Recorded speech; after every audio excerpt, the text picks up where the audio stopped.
This week on Stubborn Grit.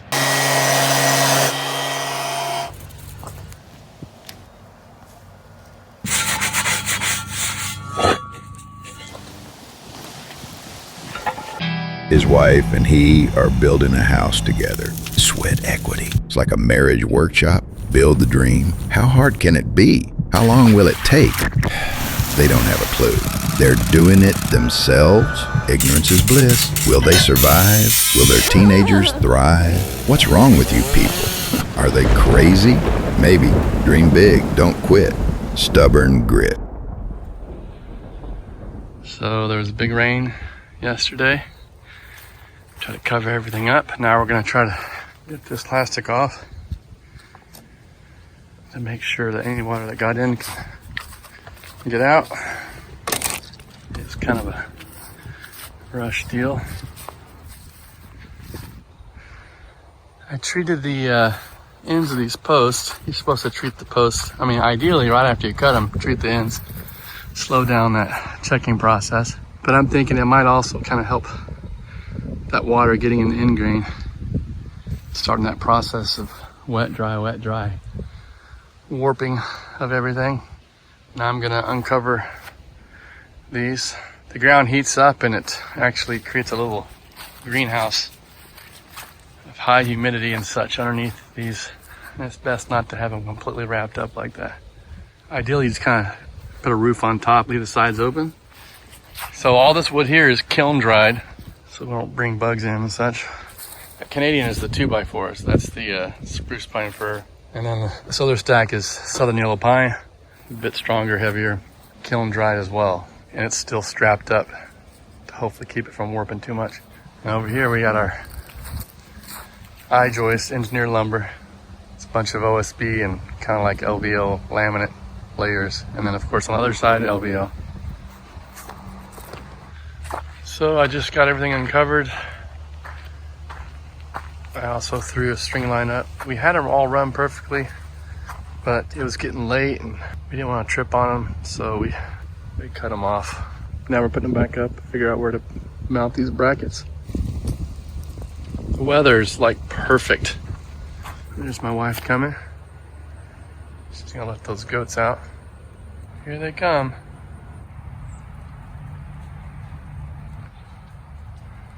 Greener pastures.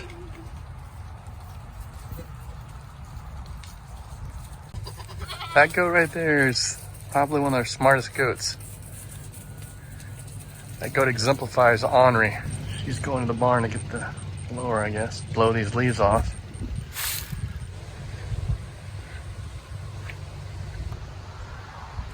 So these are 8x8 posts running from 8 foot on the low end to 16 foot on the high end.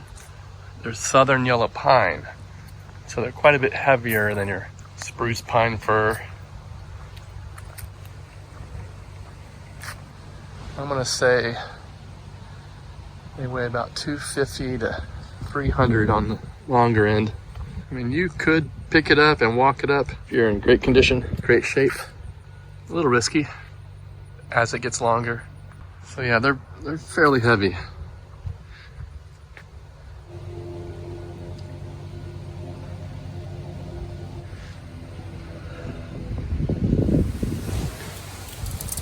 So there we go.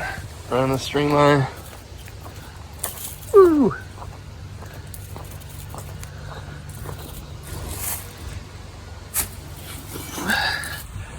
So where this intersects, that will be the outside edge of the plate, the 1/4 inch bracket, 1/4 inch plate will be in that corner. It should all square with this bay here. This is a 10x12 bay. We're putting our post here. Another 8x8 interior post. We have lots of these posts. It's kind of a hybrid timber frame concept. We didn't go with timber horizontal beams, although we still might do that for some of it. I'm not sure yet. Anyway, so there's our string line for marking our plates. And we'll drill those and install those. There's actually going to be 6 posts on this second bent. I'd say that's within tolerance.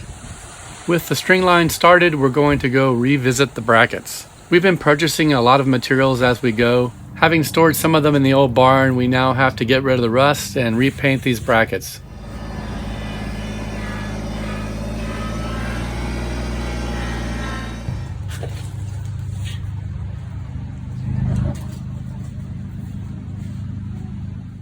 These interior brackets will be bolted to the concrete floor, unlike the perimeter brackets that we wet set.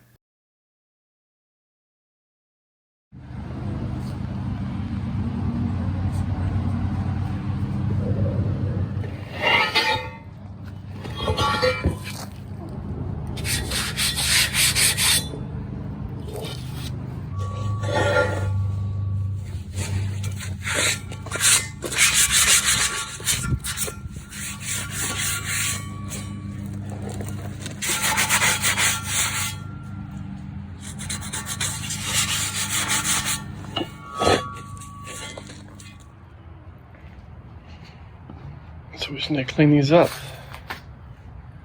and then we'll paint them.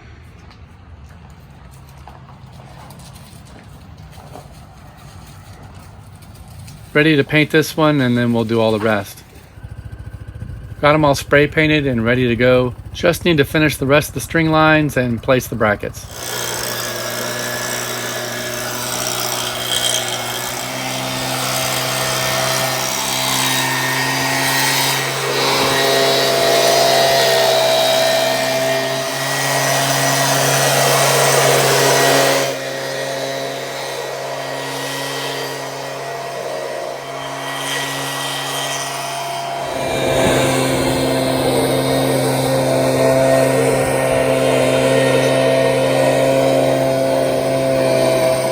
This is a bracket that we wet set on pour day. I missed our mark by 1.5 inches. I'm using a 2x4 to offset my string line and keep everything else square.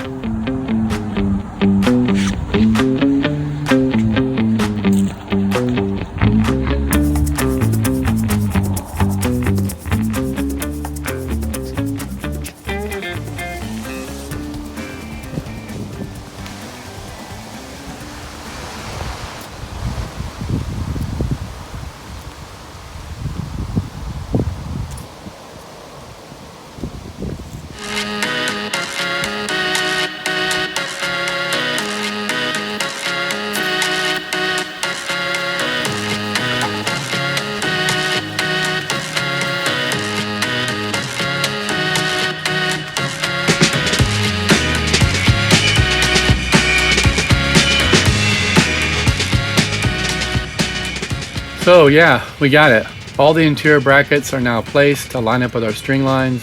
Before we commit these to the concrete, we'll be sure to triple check our work.